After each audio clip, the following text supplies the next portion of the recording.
Sure.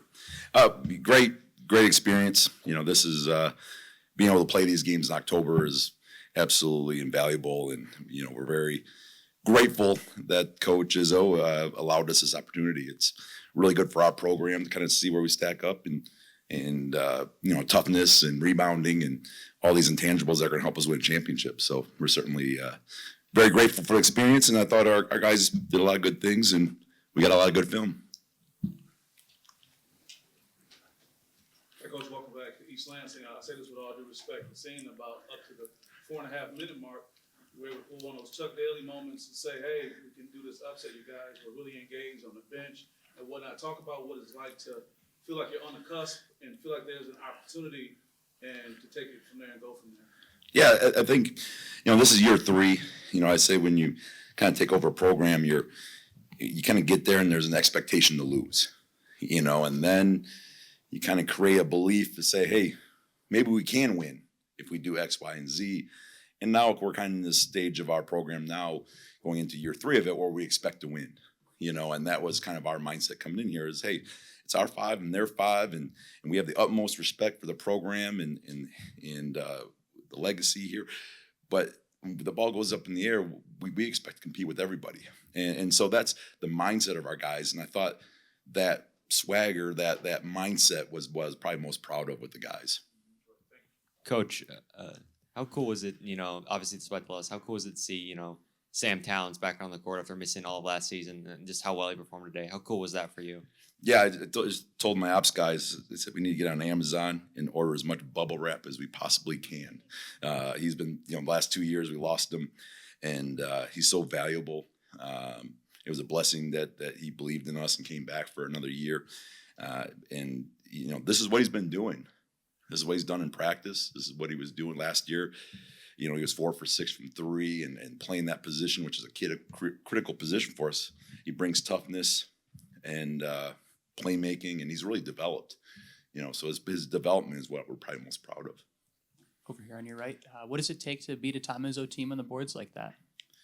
Our guys kind of laughed. We had it plastered in all their hotel rooms. We had it in the meeting rooms at every basketball stanchion for a week. And we just been telling them how badly they're going to get pummeled every day but a lot of our program has been inspired, growing up in the, shadow of what Coach Izzo has built with this empire in mid-Michigan. And that's kind of our DNA. This is growing up and saying, like, this is how you play this game.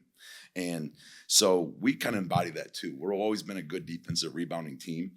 And, that was probably 1, 2, and 3 was, can we match the toughness? Can we match the toughness mentally and physically of this program for 40 minutes? And if you fall short, you're still gonna be pretty good, because they're exactly the pinnacle of that.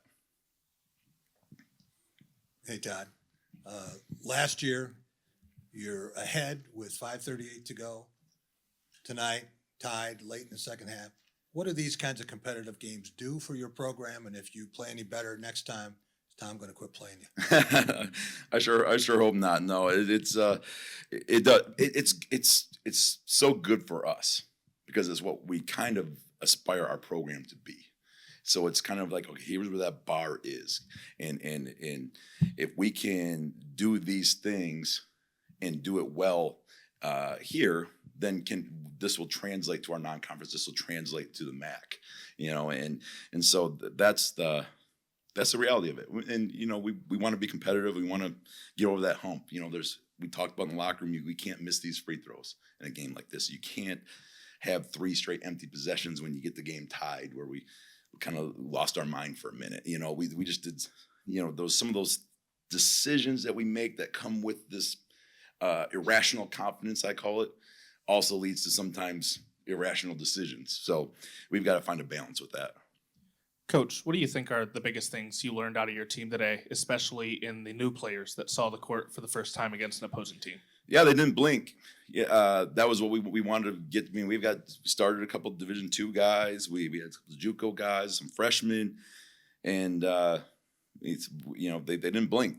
They went in there. They're fully engaged. They're great teammates. and they battled, and that's what we wanted. You know, if you can do it in front of the is zone in this environment, which is absolutely special, and it gets loud and all that stuff. If you can keep your composure here, you're going to be able to do it in the MAC, and that's what we saw from our young guys. A little more. I thought I maybe missed it early, but I'm wondering about just in particular the night that Cohen Carr had, and just the things that he does above the rim, not just on the offensive end, but the defensive end. How much does that alter and change a game? He's such a unique player. I coached a guy very much like him in Derek Jones Jr. when I was at UNLV, and they're unique in that you have to find them in transition at all times because he's always one step away from being above the rim. And once he gets in the air, it's foul or hope he misses. And so he puts so much pressure on you. But then the weak side blocks, he's just a non-traditional player that covers so much ground.